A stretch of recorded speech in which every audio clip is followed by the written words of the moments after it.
Hi friends. ప్రతి మనిషికి జీవితంలో కోరిక ఉంటుందండి. అదే ప్రతి మనిషికి ఒక ఇల్లు ఉండాలని చెప్పేసి, ఒక సొంత ఇల్లు అనేటువంటిది ప్రతి సామాన్యుడి కళ. సో అది నెరవేర్చడానికి జీవితకాలం మొత్తం కూడా మనం కష్టపడతాము.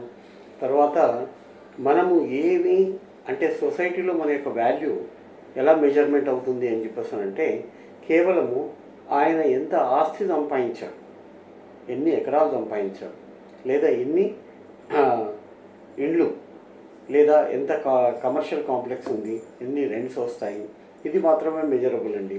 అంతేగాని ఆయన దగ్గర ఏమి ఉన్నాయి, ఏమిటి అని చెప్పేసి మాత్రం ఎవరు ఆలోచించరు. సో ప్రతి మనిషికి కావాల్సింది ఒక ఇల్లు, ఆ తర్వాత అతనికి కావాల్సిన బట్టలు, తర్వాత అతనికి కావాల్సినటువంటివి మిగిలిన కోరికలు. సో కాబట్టి మనము ఏం చేయాలి అని చెప్పేసానంటే, ప్రతిసారి కూడా మనము ఇన్వెస్ట్మెంట్ ఆన్ రియల్ ఎస్టేట్ మనకున్న ప్రతి ఒక్క రూపాయిని మనము రియల్ ఎస్టేట్లో ఇన్వెస్ట్ చేయడమే బెటర్.